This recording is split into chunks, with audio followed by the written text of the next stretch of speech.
Hey guys, let's talk about drip irrigation. So out here in the parkway and some of these areas like in Prosper, Texas, different areas, it's required to have drip irrigation if the parkway isn't wide enough to accommodate pop-up sprays, because of course if it's really narrow parkway you'll have a lot of overspray. The city doesn't like to see the water run off, so they require you to have drip irrigation.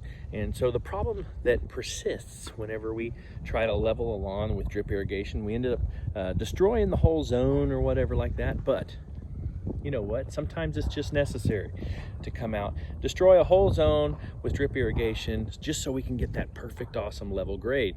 So what we do is we'll come in here with a sod cutter and we'll totally take it down to the level we want, and then we'll just kind of put the installation on pause to allow the irrigation technician to come in, replace the zone, and then we can have the proper level and still have a good drip irrigation like is required by the city. And they'll just replace it, and then we'll go ahead and install that new lawn at the proper grade. So just because you have drip doesn't mean you can't have an awesome, beautiful lawn.